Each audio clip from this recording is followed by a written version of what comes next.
Welcome to episode 57 of the Fly Route Podcast. I am your host, Anthony, aka Tony Playboy, aka I'm gonna go with Street Clothes Ben Simmons. I'm gonna go with Unvaxxed Kyrie, KD Percocet. We are back. The NBA is back, so we are finally gonna get back into some more NBA content. I have brought a couple of friends here that know their stuff to come talk with us, and we are going to break down at least the top 25 players in the NBA. So first and foremost, I'm gonna need them to introduce themselves, let people know where you can be found. Y'all can start Mo, Sam, then T.O. All right, bro. Yeah, Mo Murphy. I'm honored to be on the podcast, bro. This been like something in the making. Whether it was me coming on your show, you coming on mine. As far as me, you can find Upper Flame Sports Podcast anywhere you get your podcast: Apple, Google, Spotify. And follow me on Twitter at Upper Flames Pod on Twitter and Instagram, or Mo _Cheese15 for my personal account on Twitter and Instagram. But like I said, bro, I'm honored to be on here. All right. Yeah, for sure. So it's Terrance Owens. You just call me T.O. I'm from Cover 4 with the guys. You can follow us on Twitter at Cover4_W, the guys. Man, just excited. Appreciate Ant for having us on tonight, man. Same as Mo, you can find our stream on YouTube, anywhere else you get your pod. Definitely check us out and tap in with us. Facts. And also, for all the Fry Pod listeners, you should definitely check out this latest episode of Cover 4 with the guys. Your boy is on there, chopping it up with all of them. We get into all of the things that you need to know about the NFL this week. So there ain't going to be no NFL talk in the Fly Route Pod this week. It's all NBA. And if you want your NFL fix, you got to catch your boy at Cover 4 with the guys. And last but not least, Sam, introduce yourself. Hence why I had that Walter Payton up there. Facts. What's up? I'm Sam. I'm a friend of the show, friend of Anthony's. Been on before. We had an episode a couple weeks ago talking about sneakers and the Ben Simmons stuff. Just happy to be back on. Thanks for having me, O'Booley. Appreciate you. Oh, so let's get into it. No further ado, I'm going to give you our top 25 consensus NBA players. We did this a little bit different. I want to definitely shout out Kenny because this is a idea that I grabbed from him. So I got a bunch of people who know their stuff about basketball that gave me their top 25. Well, actually, I asked for everybody's top 50 players. Their top 50 players, I gave each player a score in your rankings from 1 to 50. The players with the lowest scores were the best players in the NBA. I consensus all of that ranking. So it's not what I think. It's not what Sam thinks. It's not what Mo thinks. It's not what T.O. thinks. It is the combination of our opinions, and we are going to debate it out and get the final consensus list for the top 25 players in the NBA. And with no further ado, we will talk about the number one player in the NBA.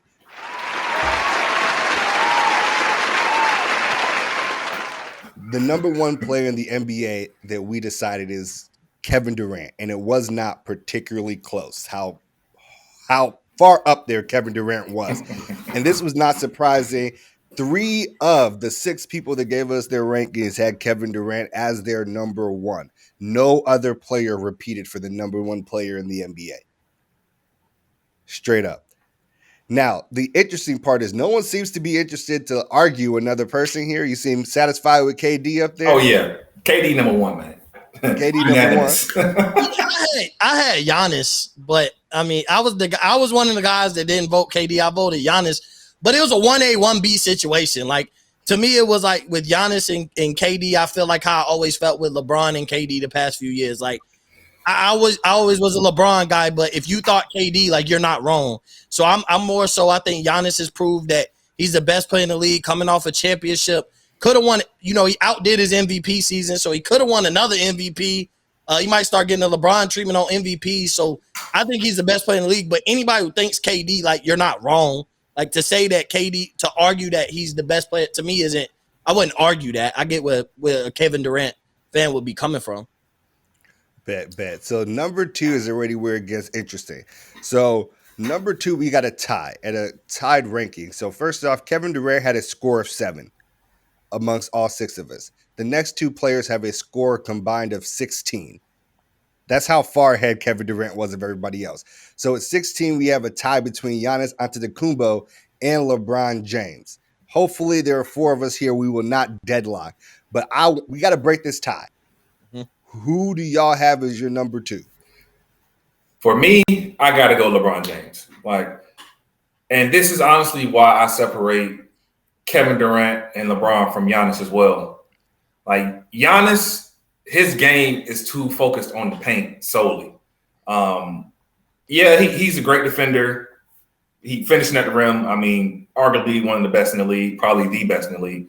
But at the end of the day, his game hasn't developed enough for me to give him that number 1 spot.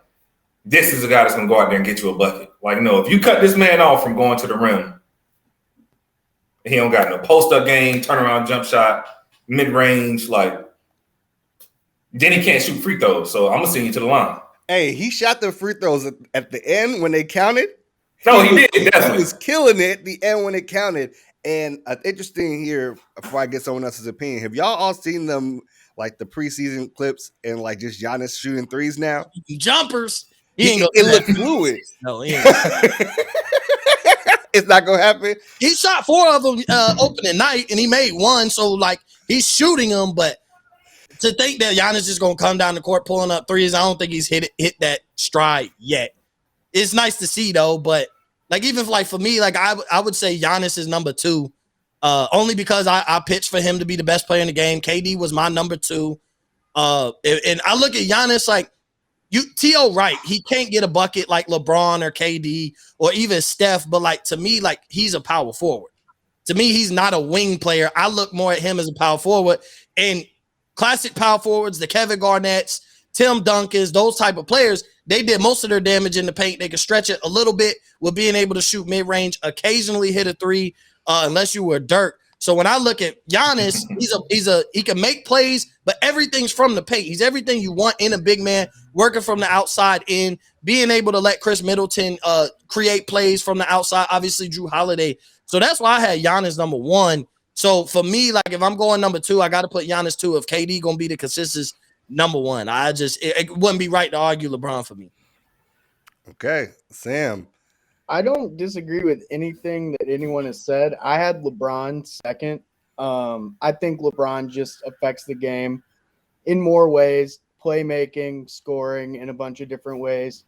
No doubt Giannis is a better defender, but I think just going off last year alone, we need to remember that the Lakers were affected by Anthony Davis being gone. The Bucks ended up being pretty much the most healthy team down the stretch. So, I mean, yes, recency, they have the championship, but the Lakers also have a championship, not even a year and a half ago. So I think it's really neck and neck between them, and I don't think you're wrong for picking either one. I'm going to go LeBron just because all the different ways he affects the game. But like I said, I don't think anyone is wrong for thinking Giannis or even someone else like Steph, maybe. So Steph actually had 1 first place vote. Interestingly enough, a Warriors fan did join the consensus. Of course, they put him at number 1. Now look, I actually had Giannis at 2, but I will flip to Brown because the person that said Giannis told me that they don't believe that jump shot's there yet. And if you don't believe the jump shot's there yet, then I do think that at this point, we still think that Brown should be the consensus 2 in the league. If Giannis gets that jump shot consistent from anywhere outside the paint, it's a wrap for everybody. And, yeah. And most definitely. Within the next year or two, if he develops that jump shot, no doubt he's going to be the best player in the league because nobody pretty much can stop him going to the rim. And if he develops a jump shot, he's unstoppable, unguardable. How long is that going to take? Because I said, within the next year or 2, maybe. So, we are all feeling like the work ethic of Giannis means it's coming. Yeah. I mean, he's for sure. Progress of where he's at right now. The stretch that he's had right now, he's on a historical stretch, having 2 MVPs already, 2 Defensive Player of the Year, has 1 MVP and Defensive Player of the Year in the same year. Giannis on the stretch got a championship. Like this 4-year stretch that he's been on has nuts. If you match that 4-year stretch with anybody, LeBron, Jordan, outside of the fact that you'll probably find a 4-year stretch where LeBron had multiple championships. That's all Giannis is missing is multiple championships. But outside of that, historically, his stretch has been just as great as anybody we've seen in NBA history. Okay, facts. All right, so that leaves us at number 4. And number 4 is all on his own. It is Steph Curry with a total score of 25. And I'm not surprised to see Steph Curry up there. He won the scoring championship last year. With like, who? I mean, Wiggins still there. Right? Insane. Wiggins still there. That leaves us, and the next thing we got is a very, very, very close matchup here at 5 and 6, only separated by 1 point. We got Nicola Jokic at 5 and James Harden at 6. Score 31 and 32. Now, if you are picking right now, you got to take a guy, run your team. Are you going to pick Jokic or are you going to pick Harden? You got the pick. They're there. Who are you taking right now? Yeah, I'm going Jokic. I mean, this is a guy who can literally play center. He's a point center. Like plays defense. I mean, does it all. Coming off of man's an MVP. I mean, what can't the man do? Honestly, I mean, he sees the court, his vision, his passing ability, his post game. He can shoot jumpers. I mean, the man is that fade away with that touch that goes to the moon. Goodness gracious, bro. That shades of Dirk Nowitzki. Oh, is that what you try to say? Shades of Dirk. I like that. Don't get me wrong. I like Harden, but to me, Harden is, I don't know. The man will sit there and dribble the whole 24 seconds out, shoot a step back 3-pointer, and act like somebody touched him, breathed on him, and foul. Man, nobody touch you, bro. Nobody touch you. Nets Harden was a different animal, though. Nets Harden was mad different. Harden took 30 dribbles because he was allowed to take 30 dribbles at Houston. In Brooklyn, he was a different beast. All right, Mo, what's good? Yeah, I'm taking Jokic for the same reasons. Like, and it's not a knock on Harden. Like I had Harden on my list, but it's not a knock on Harden. But when you look at it, like here would be the thing where I would analyze. If I have Jokic at center, I don't need James Harden as a guard to compensate for what Jokic could do. But if I got Harden as a guard, like you can't if you take a drop off that it would be from like Harden to Jamal Murray at big man, like it's just not gonna work. Like I don't think Harden, he makes plays, he's a playmaker, but I can't. He's such a great scorer. He's practically a point guard, a big point guard, 6'6". But we talk about a big, outside of the ball handling ability, like we're talking about a 7-foot point guard who can shoot. That's essentially what we're talking about. Yeah, Mo. I agree with you on everything you said. Like he ain't got the handle. He's not flashy, but Jokic will drop 40 and 15 rebounds, and it might be it'll be plain, but he still dropped 40 and 15. Like he didn't give you the crossover. He ain't dropped nobody, but he didn't dunk on nobody, but he still gave you 40, 15 with 4 or 5 threes. So I gotta go Jokic. 40 you want to know my thing too? Slow-mo? Yeah. My thing too with Harden is that when you look at you have to look at efficiency as well. Like James Harden hasn't ever been someone as well that shoots the clip at a great percentage either. Like he takes a lot of shots, which is why he scores a lot of points. But you have to be efficient, and I'm not even sure if he's ever shot over 40% from the three. I have to check it out, but I mean, I definitely will look into it right now while waiting on what Sam got to say about it. Sam. I'm taking James Harden. He can lead the league in scoring and assists in the same season. We've seen this before. He's an MVP. Jokic is an MVP. They've both gotten their teams to the conference finals, no farther. So in terms of success, Jokic hasn't done anything that Harden hasn't done. And I think Harden's going to be an MVP candidate again this year, probably over Kevin Durant, even though Kevin Durant is a better player, in my opinion, just because he's going to be asked to do so much for Brooklyn, especially with Kyrie out. So I'm going James Harden. I don't think anyone's wrong for wanting to build their team around Jokic more. It's just like a question of what you value more, like guard play. And do I like watching Harden's dribbling and shooting into fouls. Not really.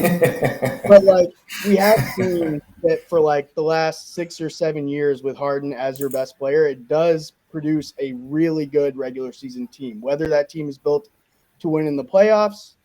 See, you hit it on the head right there. Regular season. What he doing in the playoffs? We haven't seen Jokic go any farther, though, so that's my thing. And I didn't see Jokic get blocked from the back by Manu Ginobili, though. They also could be one Chris Paul injury away from dethroning the Warriors. You never know. So you can put it all on James. And the systems he's had built around him have worked. Have they produced championships? No. But I'm going on Jokic hasn't either. So I'm going to go for, like, the sustained success Harden has had over the last couple of years. Jokic has been maybe a little better. I mean, yeah, I ended up with Jokic too. And the reason why I think actually in a vacuum, I would want Harden over Jokic. But the problem is there are way more, like Mo said, way more otherworldly guards than there are otherworldly centers. And that's the difference. Like if you don't get Jokic, you need Embiid or Anthony Davis if he feels like it to get there.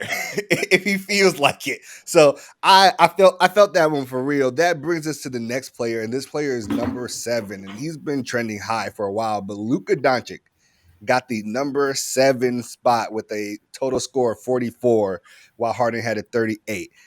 Is Luka a little too high on this list right now? I don't think so. I had Luka at 5. I felt like it was okay. Yeah. So you think Luka low on this list? No. I'm okay with. I think I'm higher than maybe most on Luka because, like, there's really a guy who I can't wait to see where he's at. But, like, I'm high on Luka because, like, I think he's going to be an MVP candidate this year. Definitely. I think what he does take away the team success because, like you said, this is a player ranking. So if I just take away the team success, that man is practically almost a walking triple-double himself. He's literally like, if I need him to average 32, 10, and 8, he'll get it done. Like, that might be his numbers this year. He's kind of single-handedly carrying Dallas with a supporting cast because Kristaps hasn't been what we thought he would be with Dallas. So, like, if you look at Dallas if you're in love with their franchise, if you think what they've done so far, Luka has had success, then it's all on Luka because everything else around him, like last year, his second best player was Tim Hardaway. Like, that was the second best player last year. Not a knock on Hardaway Jr. I think he got paid like it too. Yeah, he elevated his game, but to say that none of these other guys' second best player is Tim Hardaway Jr. Like, Tim Hardaway Jr. ain't gonna make this list. He's not gonna make 25 or top 50. So, it's not a knock on him. It's just for real. Like, and they went toe to toe with the Clippers and really should have won, but at the same time, like, they went toe to toe with the Clippers twice, and he murdered what we considered 2 years in a row. He murdered what we consider the best defender on the planet. He made that whole defensive team look silly. So I love Luka, and I think he's only trending up because he's so young. Yeah, definitely. I mean, I have to agree. I had Luka at 6, so I definitely don't think he's too high. Like you said, I definitely think he's going to be an MVP candidate for sure, carrying this Mavericks team on his back. Like you say, arguably the best 2 wing defenders in the league cannot stop this man when he played the Clippers, for example. Like, the man is, like you said, he's a walking triple-double. I mean, his stats are going to come. He's unguardable. He can average 30 points easily a game. And then, obviously, he can get everyone else involved in the game. So, I mean, he's going to need Kristaps to play like a 7-footer in order for them to, have some success. But okay. That man want to stand in the corner and shoot threes all damn game. Get your ass in the paint and go dunk on somebody. hey, we gonna see what happens this year. They got Jason Kidd there now, so we're gonna see if Jason Kidd uses him right. At number 8 is Joel Embiid, and this is why I asked you if Luka's a little bit too high. Joel Embiid had his total score of 47, only 3 points under Luka. Sam, you taking Luka over Embiid right now? I actually had Embiid at 7 and Luka at 8. I wouldn't be surprised if Luka is the best player in the NBA this year if he wins the MVP. But based off last year, I just kind of am trying to resist the Kool-Aid a little bit. So I think I may have had Luka slightly too low, just trying to like not buy into the instant Luka MVP narrative that seems to like be building up for the season. But I think you could give or take either one. I had Embiid one slot higher, but yeah. I had Luka at 10. That man still can't play defense. Talk to Defense me. don't matter no Talk more. to me. Though. Defense don't matter if you Steph Curry. I was Defense gonna say, don't matter if you Steph Steph play no Curry. defense. It don't matter if you Luka. We'll see. It's been proven it don't matter if you Steph Curry, because when you Steph Curry, they put somebody next to you that's going to play that defensive role for you. Luka hasn't gotten that guy yet. That's to on take Dallas. off that That's load. not on Luka. Hey, and until I see it, but that's on Dallas. Because with Steph, if Steph didn't have Clay, then would you say it'd be okay for Steph not to play defense? You'd be like, nah, but because Golden State got him Clay, like he don't have his Clay. He don't have the guy who makes up for what he lacks as far as on the defensive end. But that's not on Luka. That's not a knock. That's a knock on Dallas Mavericks building the team around Luka. Now look at this though. Right. When Steph don't play defense and he don't have Clay, he won the scoring championship. So remember that. Like when he ain't playing no defense and he ain't have Clay, he outscored everybody else in the league. Almost every other person besides, huh? He was also in a play-in tournament at that same time. He was. But, I mean, you got to think about it. When you're not playing as great of a defense, like let's say like a Klay Thompson who's on his team, and Draymond Green, guys who are exerting a lot of energy on the defensive end, you fresh on the offensive end to be pulling from 40 feet. Right. Hey, but everybody else besides James Harden on this list, right, and Steph, everybody else we got this high up, they can put it in on a defensive end. I'm not going to lie. Right? James Harden has been playing a whole lot better defense. I have to give it to him. Effort. James Harden is effort, not talent on the defense. Yes, definitely. Yeah, Luke is not a good defender. And yeah, I'll give you that. And even like with like the Joel Embiid point, here's why I say I had him at 8. Yeah, I had him at 8 on my list. To me, Joel Embiid is a top 3 most talented player in the NBA, but he don't give you his best effort every night, where every other guy, Giannis plays hard. Like Giannis ain't never had no 0-point game. We can talk about LeBron. LeBron never had no points. We literally watched Joel Embiid we all saw it, 30 plus minutes and had 0 points. And Joel Embiid is one of the most, to have him as a top 10 player, you play 30 plus minutes and you don't have 0 points. Like that goes to show you don't give the effort. I personally believe Joel Embiid is one of the 3 most talented players in the NBA. If we just go off of talent, take accolades, success, and we just what that guy can do for his size, it's amazing. He can handle the rock better than Jokic. He may not be the passer. He's a better scorer to me than Jokic, or he's more finesse. I at least say that. He's more finesse. You'd rather watch Joel Embiid with the ball in his hands than Jokic with the ball in his hands. He's powerful too, though. Embiid can dominate to score. I would just say Joel Embiid, to me, talent-wise, he's one of the 3 most talented players in the NBA. That's just me. I love watching him. I love his game, but he becomes a crybaby a little bit, and he don't give us his best effort. He should be like I say all that and have Jokic ahead of him because I get the best effort from Jokic every night. But he's more finesse. But what he can do as a big man, like people will say it was crazy. Had he been doing this since early in his career, playing like this, it wouldn't be crazy to say Joel Embiid could have been one of the most dominant big men of all time. Key word is could have been, based on what he does as a talent. Like you might not see something like that. He was like a young Shaq with a jumper. Like when you think about like Embiid's game right now is kind of young Shaq-esque with a jumper. So I love Joel Embiid, but because he doesn't give his best effort, I think that's why he's going to consensus be at around 7 or 8. Just he doesn't have that dog in him, and he's losing cool points as we speak with how he's handling the whole situation with Ben Simmons. So that makes it even worse. You ain't like that he said he's not a babysitter? No, I didn't. I didn't say I don't like that he said I don't care about that man. That's what I don't like. Oh, yeah, he did say that. Yeah, he did say that. Leadership. But, I digress. Okay, fact. So number 9, we got, and after 47, the next score is 56. So there's a pretty big gap between 8 and 9. Number 9 is Damian Lillard. Any complaints? Any feelings? Oh, Sam, hold on. What's that? You good? I had Anthony Davis over Damian Lillard. Talk about it, because actually, this is great because Anthony Davis is 10. Anthony Davis is 10 at 59, right under Dame. And I think the difference between Dame and Anthony Davis is actually something you just touched on, Mo. Anthony Davis is we keep hearing this, top 5 talent, not top 5 player. I actually had Anthony Davis at 12. I had him at 11. Yeah, I don't think he's a top 10 player right now. So he got in. He's definitely a top 10, top 5 talent, but how often do we see this? So defend your boy. It seems everybody's cool with Dame at 9, but you got to defend your boy at 10. So availability is a big problem, obviously. He's a top 5 talent. We haven't seen him be a top 5 player this past year, mainly because of availability. But I would encourage anyone, go look back at those Western Conference playoff round 1 box scores, the games he did play. Absolutely dominated Ayton.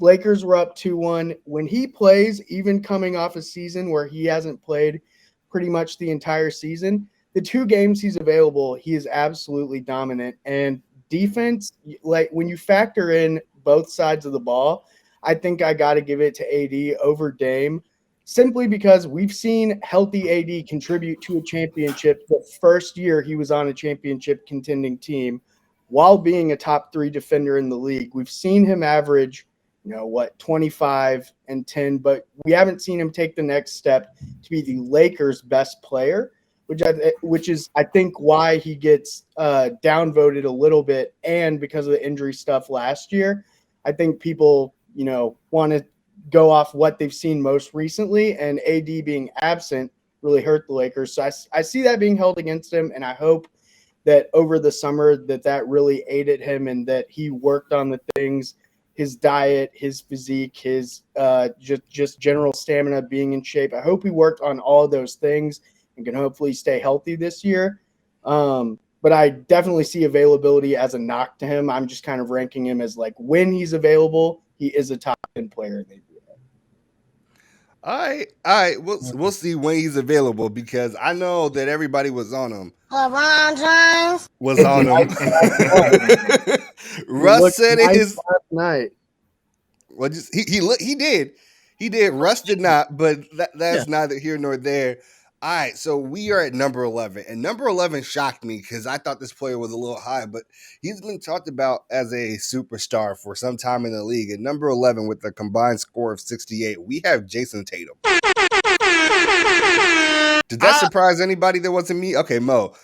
I don't disagree. I had Tatum at 12.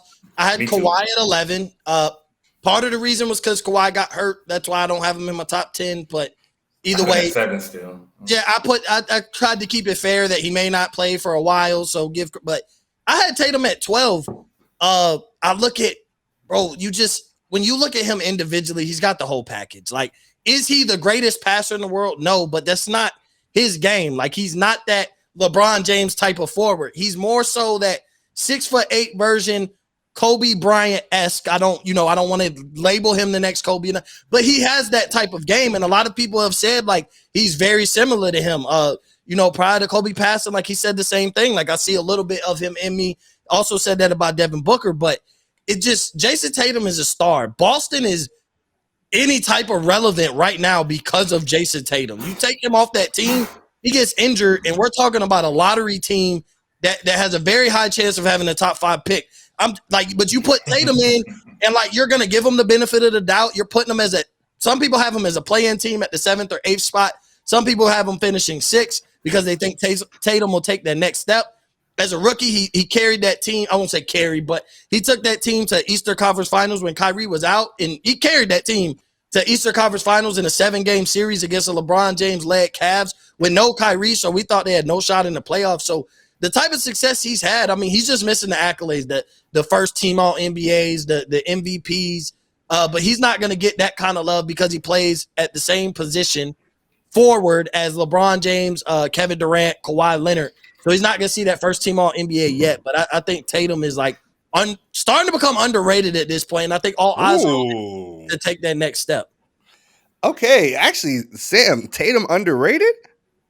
I actually had him at 11, so I had him at the spot he ended up, and I do think he's underrated in that I think if the Celtics are good enough, like top 4, top 3 seed in the East, which might not be super likely, but if they can play well and get to that position, I think he's like a potential MVP candidate that doesn't get a lot of just like airtime or isn't talked about a ton for those type of accolades yet. I think mostly people think about him as an MVP candidate in the future, But as good as he is on both sides of the ball, if the Celtics can get to the level that they've been wanting to get to for the last couple of years and be a top team in the East, and they're led by him, I could definitely see a world where he's a top 5, top 10 MVP candidate this year. Okay. Now, I want to move on to number 12, and number 12 was interesting because number 12, the rankings for this player were 13, 14, 15, 16, and 17. Like, yeah, no, deadass. And this player is Kyrie Irving. Kyrie Irving is the 12th best player in our ranking, and I'm interested in how you feel about Kyrie this season, T.O. Don't make me roll my eyes at this man right now. So, undoubtedly, I feel like Steph and Kyrie are the same type of caliber players. You know, they're star-studded. Nobody can – I mean, they're unstoppable. Scoring the ball, they can put the ball in the hoop. Obviously, defensively, they barbecue chicken. They can't cover a blanket. So that's the only knock I have with Kyrie. Also with Kyrie, the thing with him, also a big thing with him, why he can't be in the top 10 as well, is that, just like Sam said, availability. And it's not like Kyrie is hurt.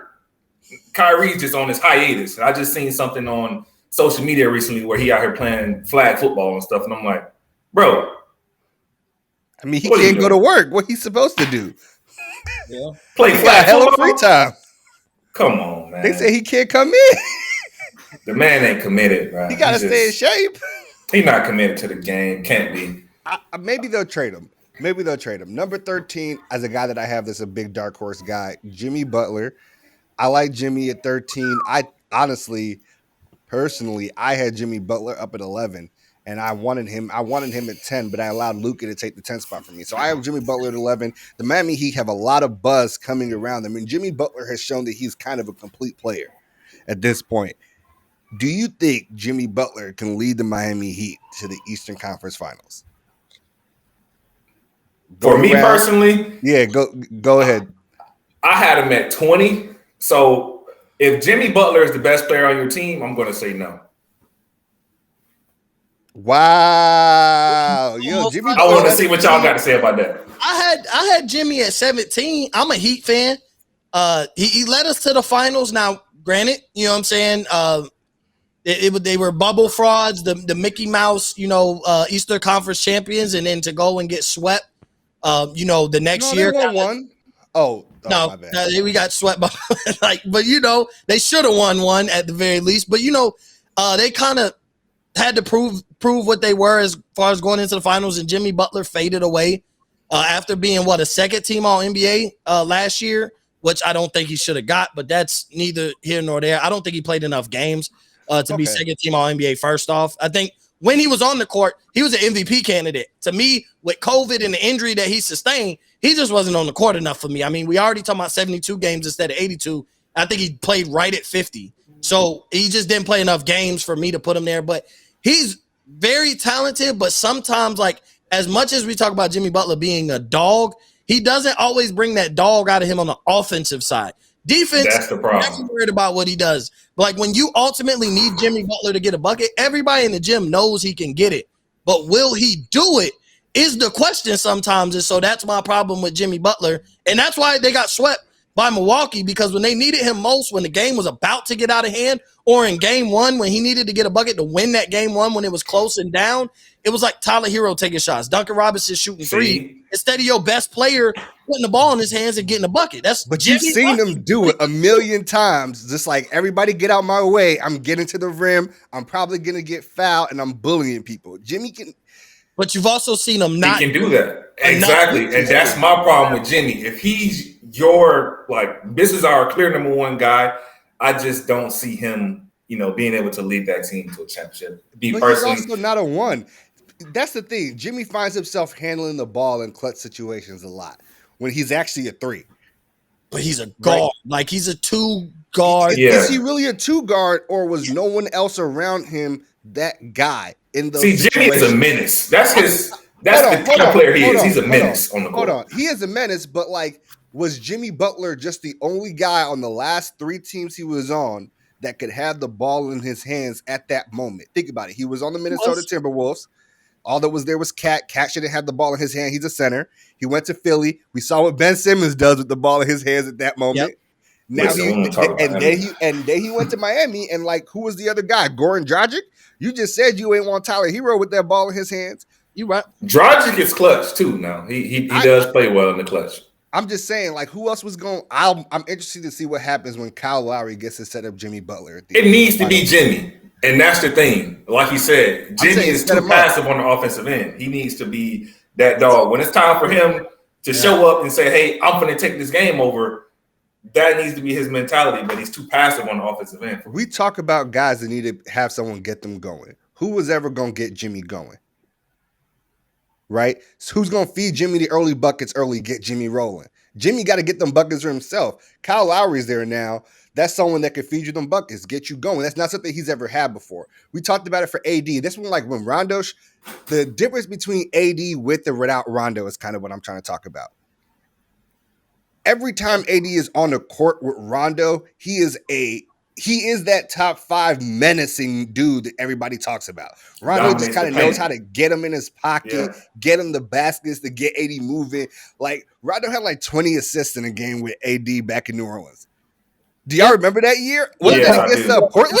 AD and Boogie. That was a fun AD and Boogie. Yeah, that was Drew Holiday. Yeah. That was the best team AD ever had prior to the Lakers, but that was the best team AD ever had when it was Rondo and Holiday. AD and Boogie. That was actually a nice little team while you played. Low key, it was. Boogie got hurt.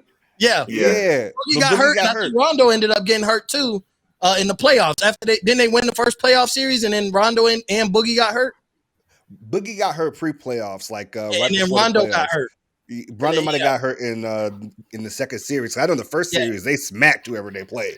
Yeah, I think Portland, wasn't it? Portland. They swept Portland? Yeah, they swept Portland. Okay, we got at number 14, we got PG-13 at number 14. And PG-13 at number 14, Paul George. I actually really like Paul George at number 14. I feel like Paul George in this last offseason really quieted down a lot of the haters. We watched him do it very James Harden-esque. It wasn't efficient.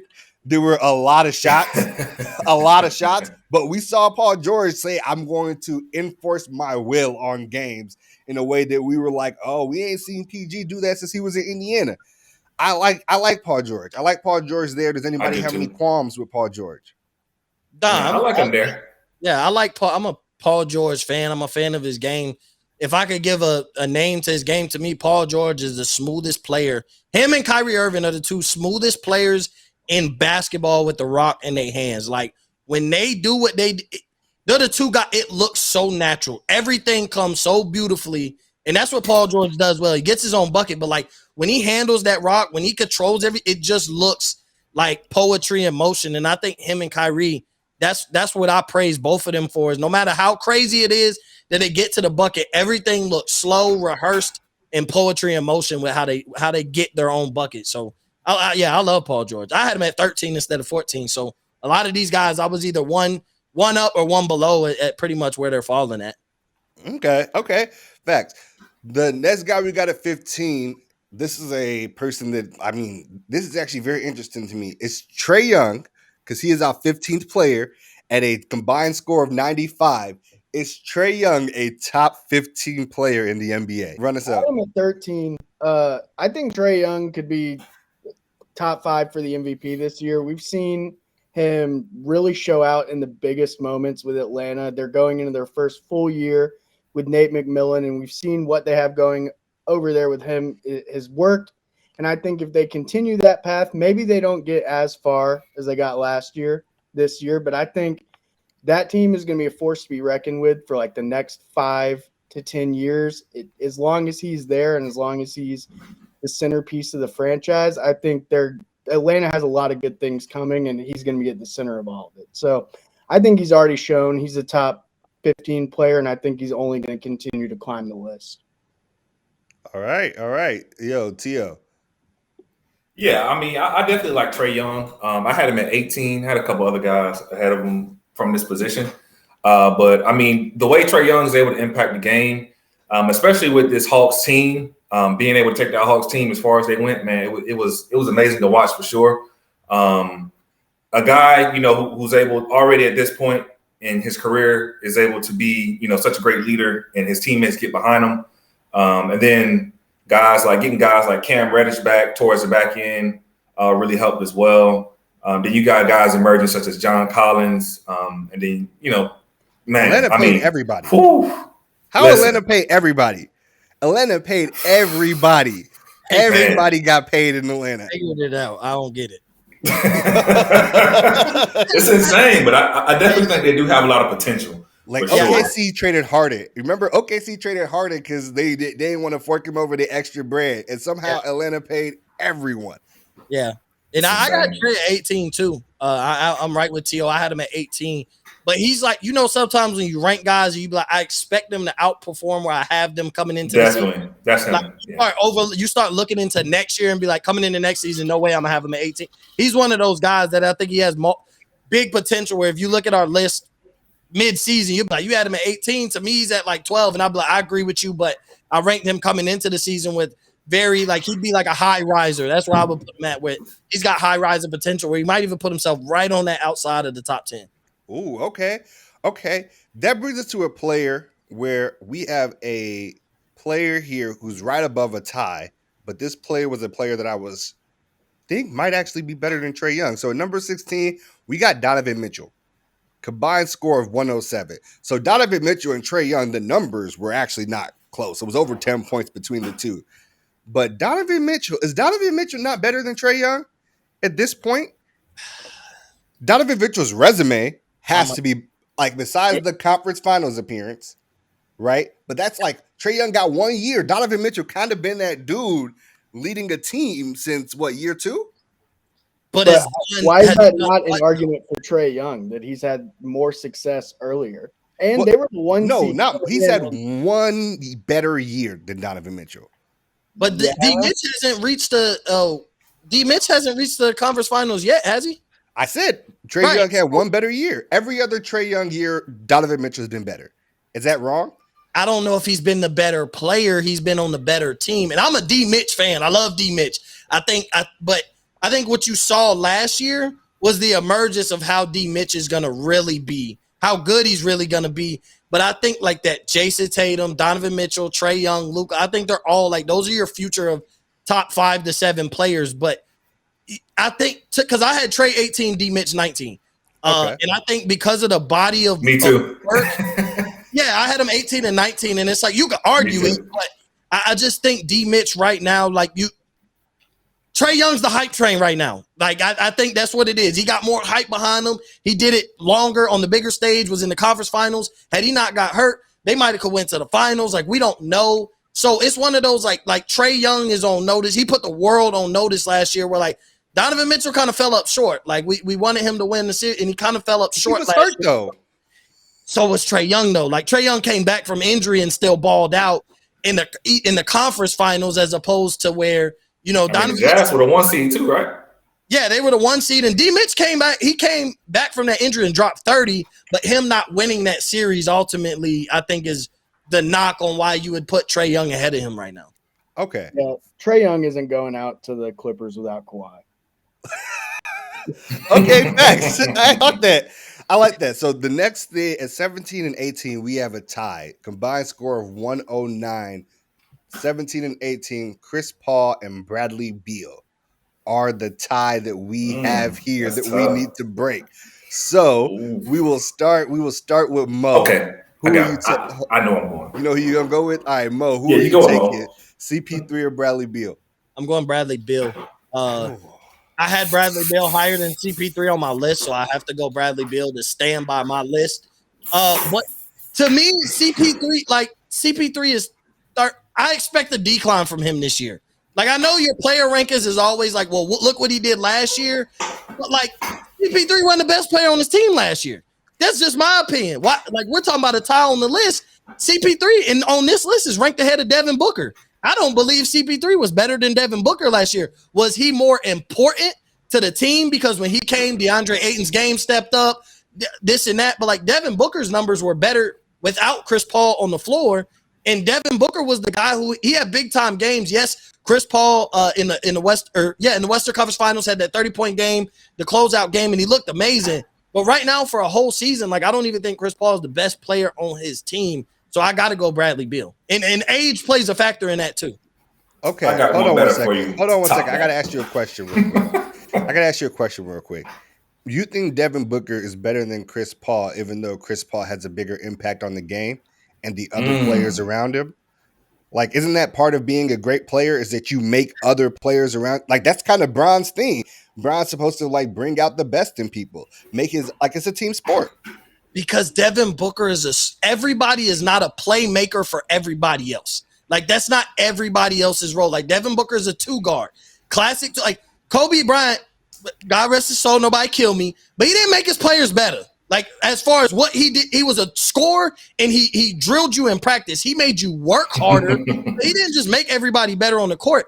Devin Booker is not a facilitator. He's a scorer. He can play some defense. He hustles. He plays hard, but he's not a facilitator, and that's what he was missing, and that's what CP3 kind of brought in what Devin Booker was lacking offensively, which was being a facilitator. But that's not everybody's job. Like, literally, Chris Paul and LeBron are like the ultimate make guys around them better, make that team better, have that instant impact. But I can't knock everybody else for them not being ultimate facilitators like Chris Paul and LeBron. So I think what Devin Booker does is he was a better player on Phoenix. That's my opinion. Yeah, right, I mean, respect. So I had Chris Paul at 14 and Bradley Beal at 15. Now, don't get me wrong. I love Bradley Beal. I've been watching him since he played at the University of Florida. So, I mean, I definitely love Bradley Beal. But when you look at Chris Paul's body of work, I'm not even just going to say last year. Let's look at Chris Paul. You go and place Chris Paul in the Clippers, winning franchise now. You go and place him on the Suns. First year there. I mean, we going, outside injury buzz, all of that. Okay. Take him to the championship. Chris Paul's impact on his franchises, I'm not even going to say this on the team, on the he turns these organizations into winning franchises. And his impact on the game is why I give him the nudge over Bradley Beal. Bradley Beal can go out and score 40, 50, 60 points and lose the game. I love Bradley Beal, but if I'm the Wizards, what have you done for me lately? Because they haven't done nothing. He scored 40 lately. That's what he did. I'm saying, though, he was averaging what? I can't remember how many games straight. He went like 30 points, right? 30 plus. Yeah, but they're not winning games. They're not winning games. And that's my whole thing with him right now. But like I said, I do love Bradley Beal, but Chris Paul's impact on the game, turning these organizations around, is why I have to give Chris Paul the nudge. And like I said, I mean, I had him at 14, 15. So, I mean, they were right there. But Chris Paul's impact definitely gives him the nudge, in my opinion. All right. Where you at, Sam? Where you at? So my ranking of Chris Paul is like super disrespectful. I have oh my god!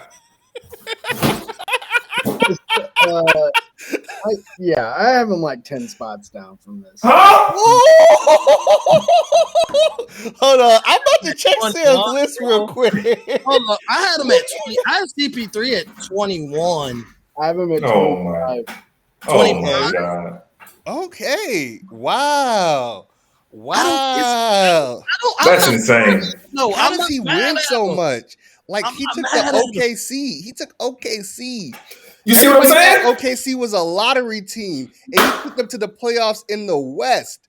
Bradley Beal over there dropping 35 that same year in the East. Before the East was good, because the East is good now, got really good over the last 2 seasons, right? But this is before the East was good. Bradley Beal over here dropping 35, taking straight L's. So is Phoenix your favorite to go to the finals?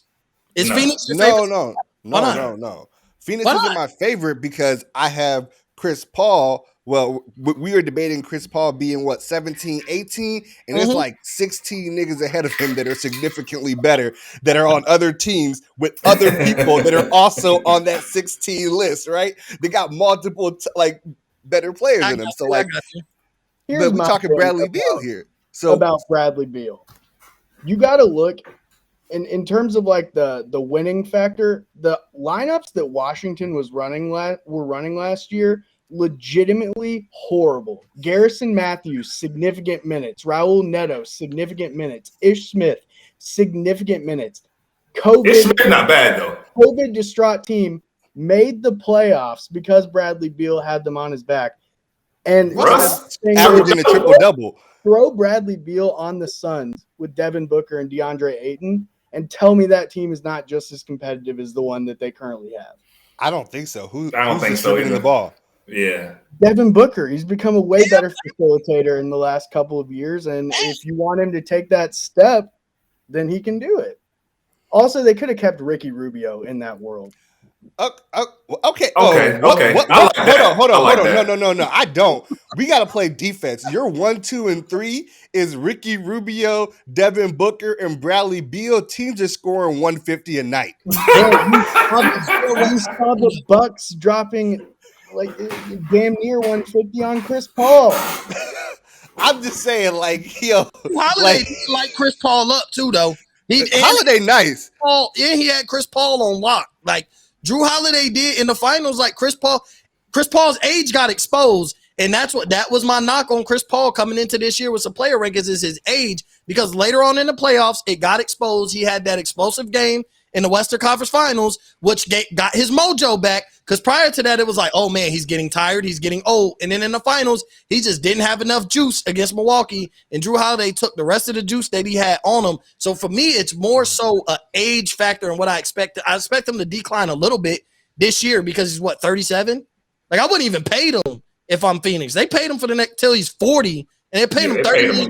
It's Phoenix. They had to pay him. That's crazy. It's Phoenix. You had to pay him. Had him too low. I mean, his impact though on that team. Yeah, it's Phoenix. You had to pay him if he was Phoenix. Until he's 40, like you're paying him. It don't matter if he showed up. I mean, he elevated the play of everyone else on that team. Yeah, he showed up. Based off the finals, is Chris Paul better than Chris Middleton right now?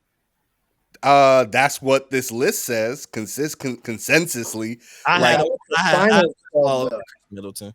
Chris Middleton is, let me find him real quick, because I think Chris Middleton might not make Chris Middleton makes the top 25.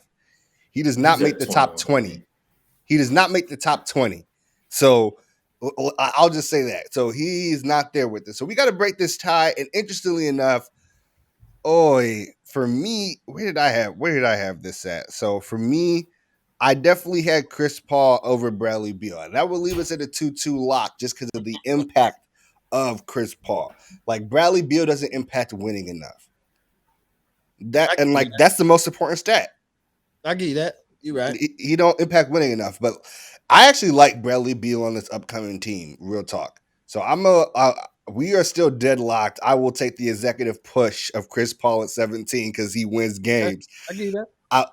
That brings us then to the 19th spot. And this 19th spot is weird because Kawhi Leonard. And I did not give any instructions on Kawhi Leonard. I just wanted to see what people would do with him. And Kawhi Leonard is only at 19 because one person decided not to rank him because they believed he would not play this season. So he does not count. And even with one player giving Kawhi Leonard a total of 51 points, Kawhi Leonard only has 112 points. So that's like everybody else ranked him at 6, 12, 9, 7, and one person at 27 because of the injury.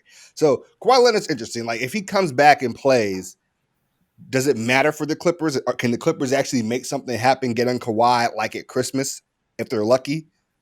I mean, Kawhi's big knock for me is this damn load management. Bro, he gonna have to load manage. Bro. He just got surgery. He gonna have to load manage. That's different than just not wanting to play. Yeah, that manage is OD. Like, is it though? Because he hurt again.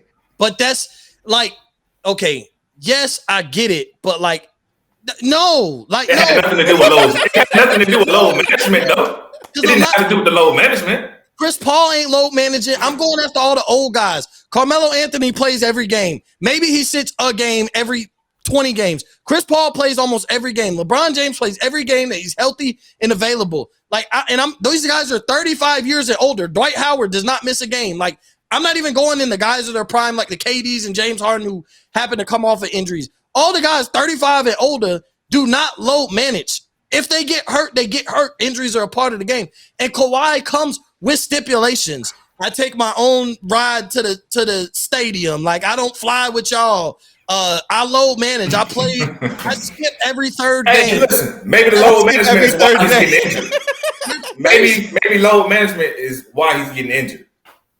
Oh. That too. I'm not gonna practice hard. I'm not gonna play hard. What do they always say? When you don't go hard, you're not prepared. So when it's time to go, that's how you get hurt. When you're not going hard in the way you take a break because your body wasn't ready for that intense moment and that pressured moment where you're gonna play your hardest, and boom, you do something that your body's not used to because that our bodies are adaptive. So that load manage stuff, like I still think Kawhi is a great player. When he plays, I think he's a great player. I had him at 12 only because I wasn't factoring that he may not play.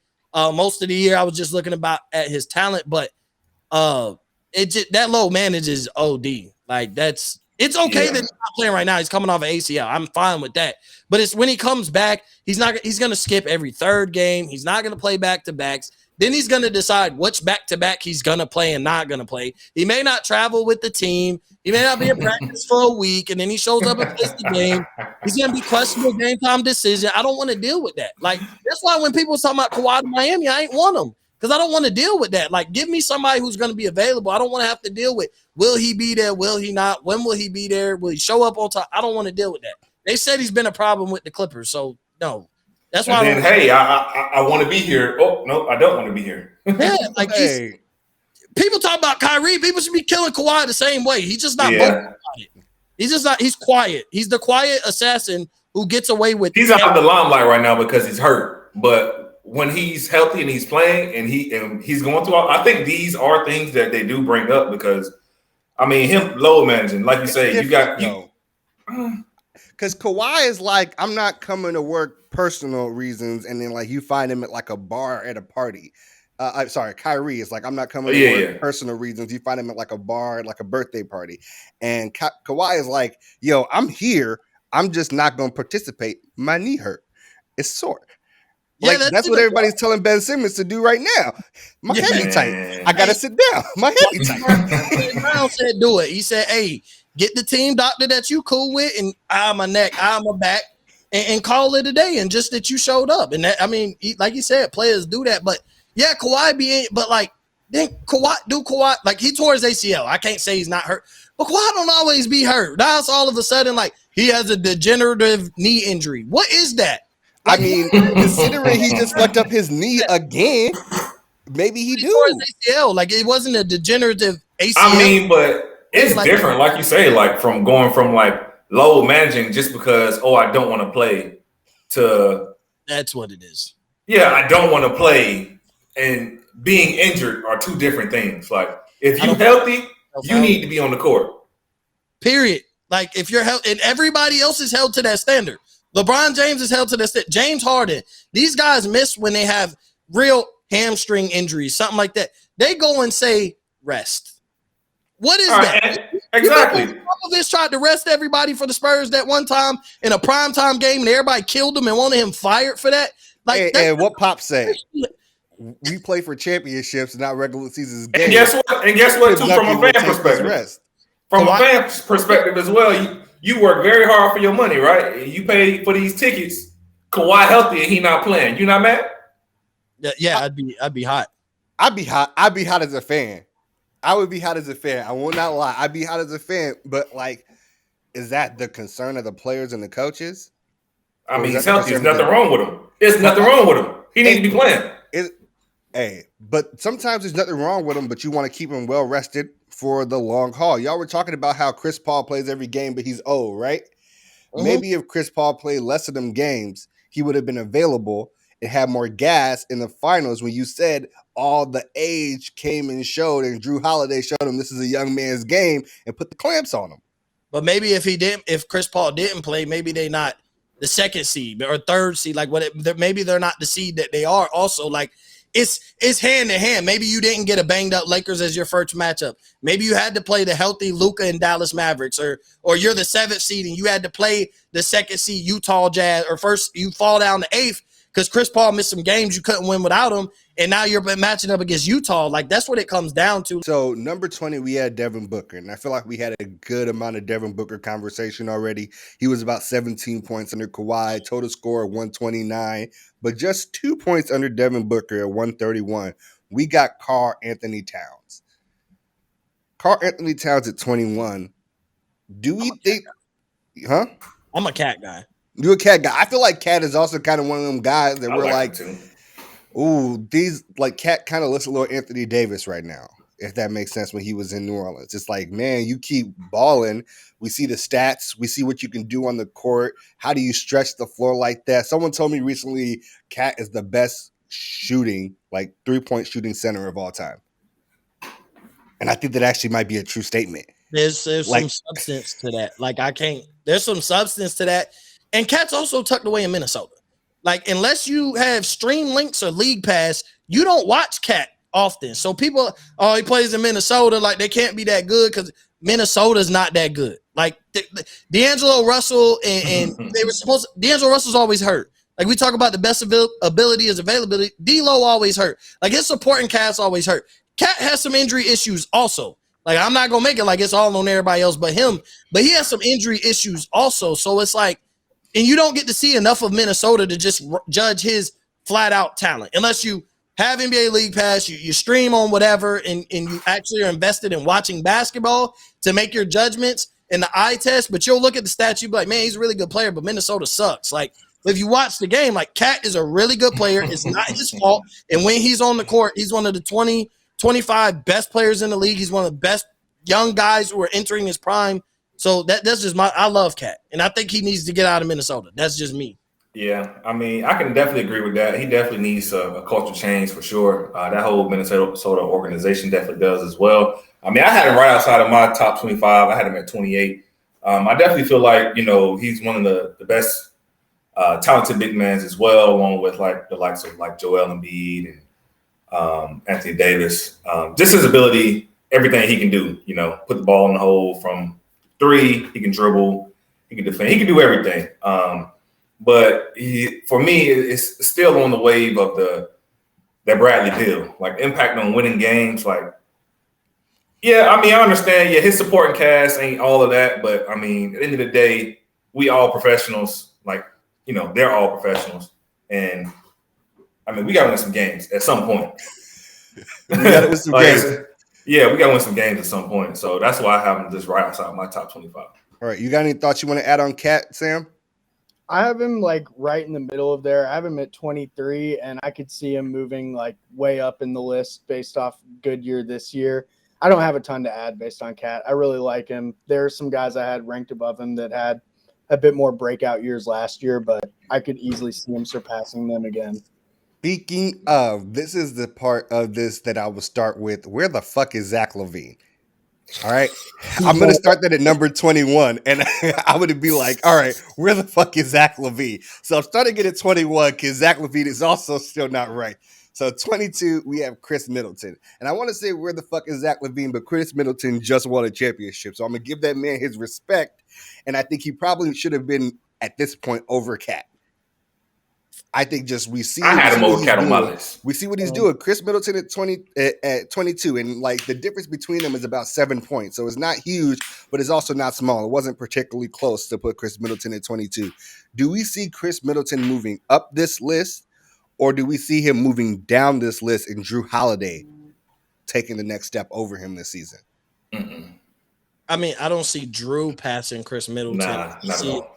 I see a couple young guys passing Chris Middleton like that.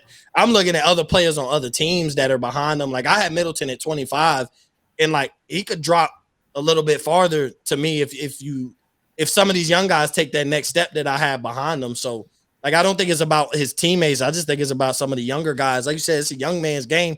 Chris Middleton about to be 30, if I'm not mistaken. So he's coming up on that age, and in the young generation, they're only getting better. Like, Donovan Mitchell's in that. Like, most of the guys that are young and stars are already ahead of them, but there's some of those guys that are on the cusp of being like all-star caliber players that are going to be behind them. So I could see him taking a step back, or I could see him just staying put and keeping his respect and just because Milwaukee's going to be a good team. Like, he's going to be an all-star this year because Milwaukee's going to top team.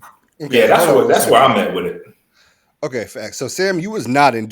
What players in your mind are you thinking like they are right now primed to take that step and maybe jump the Chris Middleton line? Ja, Zach Levine, Jaylen Brown. Those would be like my main three that I have. I have Middleton at 20, and those three kind of like right behind him. But I think any of those three players with a good performance this season and in the postseason could pass him. Chris Middleton, for me, kind of like caps out is like a top 20 player. He's super clutch. We've seen him hit big shots in huge moments, but is he the type of guy that's going to carry a team as your best player? No, which is what the capability of some of these other guys like Ja, like Zach Levine, like Jaylen Brown have. So that's why I think some of those guys could maybe potentially overtake him if they already haven't. Oh, Okay, yeah, I like that. I like that because number 23 is actually Jaylen Brown. Like right under him, like a difference of 9 points is Jaylen Brown. TL, what are your thoughts on Jay Brown? Man, I love Jaylen Brown, man. High energy guy. He can play defense, and then his potential on the offensive end is right now is really high. So for him, I feel like getting more involved in playmaking. I was watching the game before the pod actually, and he came out striking. He had like 14 points. He was like 3 for 3 or 4 for 4 from the 3-point line. So he's getting more consistent with that 3-point shot. I mean, he's going to be a huge difference maker for the Boston Celtics. For me, with Chris Middleton, like with them being neck and neck, for me, Chris Middleton, he's a guy that I feel like he's just going to either stay there or, like you say, he's going to drop a couple. I don't really feel like he's going to climb the list because, like you say, the guys above him are guys that could potentially carry their team to some wins or whatnot. But for Jaylen Brown, I definitely feel like him and JT in Boston, they're gonna be a problem this year, I think. All right. So I still want to mention where the fuck is Zach Levine, but listen, I had him at 22 on my list. That's all I'm gonna say. We are so close to getting there. I'm setting this up really well because we are at 24 and 25 now, which is the official end of our top 25. And 24 and 25 are also tied at 158 points. And right now we have Drew Holiday and Zion Williamson, two former teammates. I'll tie at 24 and 25. So you know how we're moving this. All right. Mo has the biggest shock look on his face. So you are going to be the first person that has to try and break this tie. They did not do that. Yeah, they did it. First off, Zion. Like first off, that's not even what I'm upset about. But Zion, that's my vote. I'm gonna go Zion. Drew Holiday over Russell Westbrook? Yes. Holiday over Russell Westbrook? Yeah. Yes, he is. He is the third best player on a final. Like I know he played really well. I like Drew Holiday defensively. He's really nice. Listen, I don't want to knock. Sometimes when you build somebody up, it sounds like you're knocking somebody. But I'm high on Drew Holiday. I have him in my top 30. Honestly, Drew and Russ are kind of like similar players. Like they're not the best shooters. They're good defenders. He can play defense better than Russ. I mean, really? Better than Russ. Yes, he can shoot and play defense better than Russ. Russ can pass. Russ can drive. His motor, his motor. He can rebound better. Like he's on the offensive and defense. I mean, Drew gets boards, and I don't know. We don't have to. Like for me, Westbrook. Like I know you saying where's Zach Levine, but Drew Holiday's in my top 30. So I will, but yeah. We play him. No, I'm sorry. The tripled up 4 times. Like we gotta stop. Like it's Russell Westbrook. Like really, and it was him ahead of Zion. I think I had him ahead of Zion actually. Wow, I'm actually playing. I might have to stand down. No.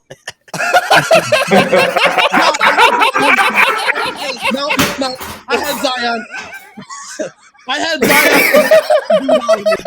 I had to go back and look. I had Zion one spot ahead of Drew Holiday, so it's actually a close call. But the Russ thing all messed me up, bro. It's like Russ in the consensus top 30. I know we're not hitting that, but is he in the consensus? Yeah. Oh no, we can't. It is. So I will tell you this: between 24 and 28 are only 2 points. There's a tie for 24-25. There's a tie at 26-27, and Russ is actually standalone at 28 with 160 points.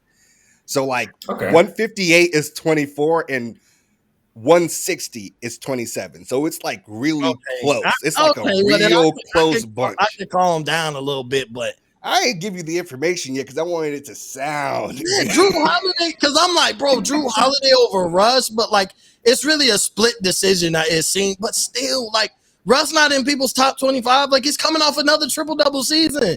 Like what is Russ? Russ doesn't win. Like he doesn't win a championship.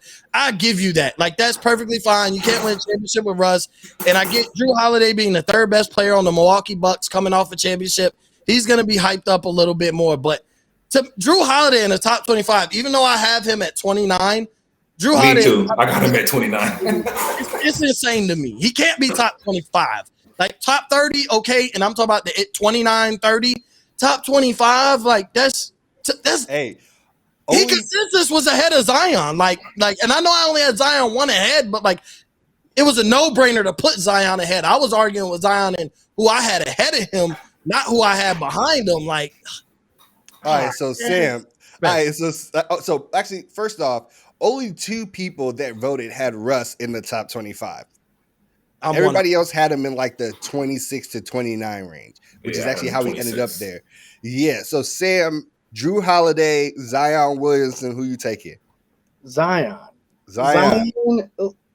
scored 27 points a game last year on 60% from the floor at 20 years old.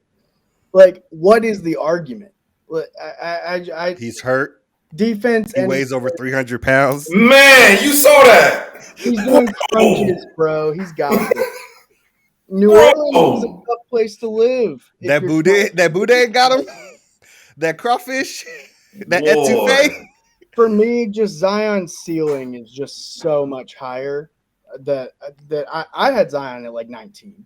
And I had Drew at 27. So to me, it's not that close. I really like Drew. My brother's a big Pelicans fan, so I've always liked the way he plays, and especially on the defensive side, it's hard to just like discount what he brings to the game. But 27 points a game, 7 rebounds, 4 assists, like your first real full year in the NBA.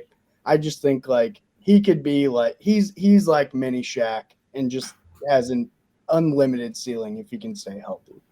All right. T.O., who you got? Yeah, I'm going Zion as well. Just like you said, it's hard to argue this man shooting 60% from the field. At his size, just being able to dominate the paint. Still working on the jumper, which it's a work in progress. So, okay, we'll deal with that. But Drew Holiday, he's just, to me, in my opinion, I think he's a good two-way player. Great defensively. Offensively, he's just a little bit too inconsistent for me offensively. And I like him. I like him, like I said, as a two-way player. But offensively, he's just a little bit too inconsistent for me to put him over Zion. Okay, so that's fantastic. So we get Zion at 24, Drew Holiday at 25, and that rounds out our top 25. And I kept asking, where the fuck is Zach Levine? Because Zach Levine is tied at 26 and 27, at 1 point lower than the 24 and 25. Can I guess tied with? Who? Brandon Ingram. Okay, you have Brandon Ingram. Who's your guess, Mo? Who do I guess that he's tied with? Yeah. Yeah, I'm gonna guess John Morant. He's probably tied with. I'm gonna go. He's tied with Bam. I'm gonna say he's tied with Bam. All right, I was gonna say that same thing. I was gonna say Bam too. Bam. The actual answer is Bam Adebayo. Yes, it is. At 26 and 27, we got Bam and Zach Levine tied up here, and I think Zach Levine has been massively disrespected. And from the pre-show talk, we know who the culprit is. So please explain to people why you think Zach Levine is like barely a top 40 player in the NBA.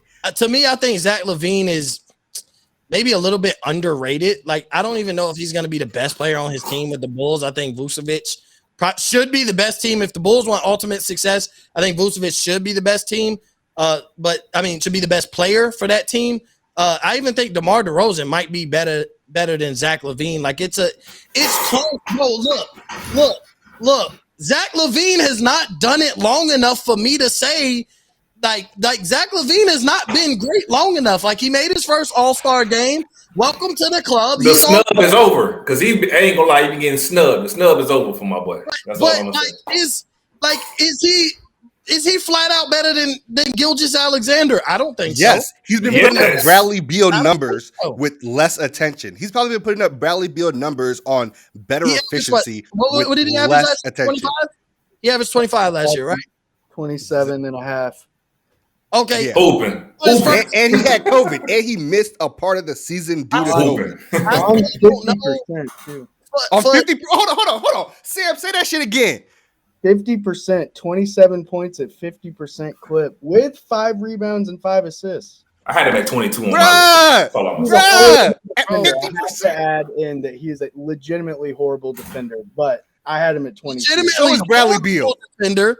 He's legitimately horrible defensively. So is Bradley Beal. You know who else puts up numbers like that if they play in his position? If they're the best player on their team, CJ McCollum does that. If Gilgeous-Alexander was not injured last year, he does that same thing. Like, listen, I had on the same efficiency clip. That's the thing about Zach Levine. It's so efficient. He was hurt. Like, Shai Gilgeous-Alexander was hurt majority of last year. I think if CJ McCollum is the best player on a team, which Zach Levine last year was, I think he puts maybe he does 25 or 26 instead of 27 and a half. But CJ McCollum is the best player on the team, does essentially almost the same thing. Like, I think Zach Levine, there's a lot of guys who, if you put them in his position that I have ahead of him, essentially they do the same thing. That's just my opinion. But because can they do it as efficiently? I think so. That's the question. We saw Paul George get those numbers, but the efficiency was terrible in the playoffs. Like, we know they can ball, but can they do it at the 50% clip?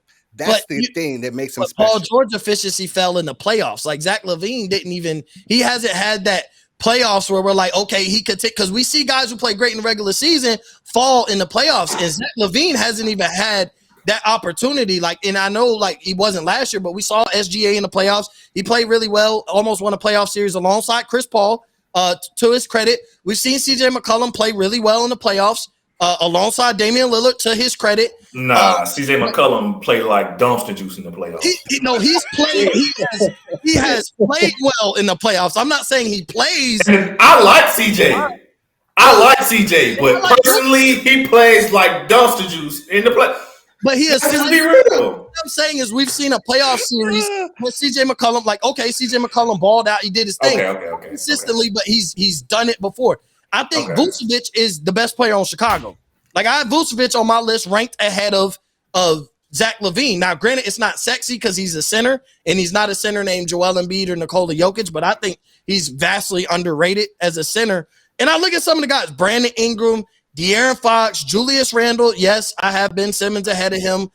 Yeah, that might be the one where everybody could kill me. I'm a lot higher on Ben Simmons because I look at what he does really well, and I don't focus on him not shooting. But you gonna focus on what Zach Levine don't do well, but you won't focus on it for Ben Simmons. Look, Ben Simmons got to get taken out the game in crucial situations. Yeah, I'm just saying, how you gonna focus on Zach's weaknesses but not Ben's? Because Ben Simmons is a defensive player of the year candidate. He's a first team all defense. Ben Simmons is a facilitator, but Zach Levine will win a scoring championship in the NBA before he retires. No, he won't. Okay. Because this year, there's too many mouths to feed for him.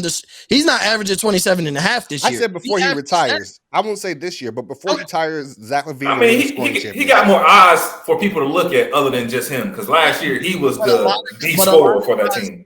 My only thing with Zach Levine, and it's not a knock on him, but I look at some of the guys I had ahead of him, like Julius Randle was an all-NBA player last year. Like, Rudy Gobert is a consistent defensive player of the year. Like, and I maybe I'm higher on some guy, but Rudy Gobert is consistent defensive player of the year candidate with multiple defensive player of the year. Utah was number one. He was the second best player on Utah All-Star game. Like that. Some of the guys, I think BI is maybe you put Zach Levine over BI, but essentially they're kind of the same player. They get buckets and they don't win a lot. Like, unless they have better players around them. Like the Pelicans and the Bulls were practically the same team. But some of the guys I have ahead of him, they've showed me more. Like the Knicks went to the playoffs with Julius Randle being the best player on the team. CJ McCollum, I'll put Levine over McCollum because I think I have McCollum one ahead of him anyway. So I'll say, okay, CJ's not as good as Zach Lavine. But some of the other guys, even De'Aaron Fox, I think De'Aaron Fox is vastly underrated because he's over there in League Pass Central in Sacramento, and we don't ever get to watch him. But like, okay, so who, like, you named a lot of names. Brandon Ingram ended up at 30, Ben Simmons at 31, De'Aaron Fox at 34, Shai at 35, CJ at 36, Julius Randle at 40, DeMar DeRozan at 44, Vucevic at 41. So like, it wasn't particularly close for a lot of these guys with Zach Lavine. And I feel like Randle being you say he's 40. Julius Randle was 40. Randle's disrespected. Randle's 40, okay. That's disrespectful. So these players I can are see right him above being a him. bit higher. These players are right above him. Tell me who you move. I actually want to hear. So both you, so T.O. and Mo think Randle's disrespected. I think so. Right above Randle is Draymond Green, Jamal Murray, Domantas Sabonis, C.J. McCollum, and Shai Gilgeous-Alexander. Those are the 5 players above Julius Randle. Who are you moving? Draymond. Sabonis and Draymond. I ain't gonna I lie had to him you. above every single one of those players. Ooh, ooh, okay. Hey, you know what's crazy? I had him above. I did too. Yeah, I had him above. Literally, I had him at 31. I had him Draymond, above. CJ McCollum. Yeah, all of them. Okay. Yeah, Some I did people too. had him ranked at the 50th best player. Like he was ranked on everybody's list. So like, unlike some people that didn't get ranked, like CJ actually did not get ranked on somebody's list. So CJ had 151 score, but Julius Randle had 250s. 2 people had him at the bottom at of the top 34. 50. I had him at 31. 50? Yeah, the rankings for him were 31, 50, 48, 32, 50, 34. 48, the 48 and the 250. That's disrespectful. That's disrespectful. But he got exposed in the playoffs as like But a he very was- one-dimensional player. But he was just second team all NBA. Like that has to matter. Like he just won the most improved player award. Like that does have to matter a little bit. That is fair. I can't say the most improved player and the guy who was on second team all NBA was the 50th best player. I hate the Knicks. I'm not a Knicks fan. I hate the Knicks. I hate Knicks Twitter. But like rightfully so, I'm gonna give Julius Randle his credit. Like, bro, that is disrespectful. 50? Yeah, it is. 50? Yeah, I had him at 34. Kyle Lowry ahead of him. They probably Kyle Lowry is not ahead of him. Kyle Lowry is at 43. Oh, someone did rank him ahead of him in their list. That's what I'm Kyle saying. Lowry's total ranking is below him. Like you would have had to put DeMar DeRozan ahead of him. Domantas Sabonis. You would have people put Michael Porter Jr. ahead of him. Siakam, Mike Conley. Yeah, actually, there's a list that has right above him Mike Conley, Pascal Siakam, John Collins, LaMelo Ball, Marcus Smart, and Shai Alexander. Wait a minute. What? But like, he just named a bunch of forwards that he won all NBA over. Like he literally has forwards over him that he just won all NBA and most improved in the same season as all NBA. That John Collins, all those guys are in my top. Marcus Smart ain't in my top 50, but John Collins is in my top 50. Like pretty much all those guys that you named, except Marcus Smart, is in my top 50. But 40, Marcus Smart got a lot of love. He is at a 3-way tie for 50. This player is ranked at 46, just coming fresh off his rookie season. LaMelo Ball. Is LaMelo Ball actually a top 50 player in the NBA in season 2? Yeah, I had him at 40. Okay. Like the expectation, like the Hornets, having before he got injured, being a playoff team, like when they finally took the leash off of him his rookie year, like the first few games he wasn't playing a lot. They weren't trying to let him be a superstar. And once they let him off the leash and let him play his game, the Hornets got immensely better, like vastly better. Like they were before his injury, like people forget they were the 5th seed. Like they were ahead of the Miami Heat, the Boston Celtics, the New York Knicks. They were right there behind the Atlanta Hawks in the playoff seeding. So like, yes, and that was all due to the impact of LaMelo Ball. Now, granted, because to me, Miles Bridges took another step, but I think that's because of him and LaMelo Ball and how they play well together. Gordon Hayward played fairly well, but I think LaMelo Ball, obviously Terry Rozier, I think you can maximize Terry Rozier's strengths because of LaMelo Ball being the facilitator, being the playmaker as a guard. Terry Rozier could just be your bucket getter. LaMelo being long, he's not the greatest defender by any means, but him being long can kind of make up for any effort he has or any missed he could get in those pass lanes. So yeah, I had him at 40. I do think he's a top 40 player. And I think more so like going into today, maybe not, but I think I'm projecting him to take another step, which will put him at, I mean, there's a world where he's a borderline. Like you might look at him as an all-star snub come the all-star break based on his play and based on where Charlotte is. If he doesn't get in, he could be considered an all-star snub. So I would definitely have to have my all-star snub in the top 40. All right. So Sam, Lamela Ball, he's doing it this year. Yeah, I actually had him right where he fell on the list at 46. I think just based off what we saw last year, he both already has performed amazingly and just showed a ton of potential. Like a lot of the young guys on this list, I could see him climbing up based on what he does. But there's always that worry that with the second-year player that you have some of that regression or that people figure out a bit of your game. With him, I just don't see that happening. I think he's only going to build on to what we've seen up to this point. So I don't see him getting figured out. I see the jump shot getting better. It's already shown a lot of promise. So I think LaMelo is probably where he should be, just based off of we have a small sample size. We've only seen him play one season. But I think that just shows that we're like projecting that he will be a lot higher on next year's version of this list or the end of the season version.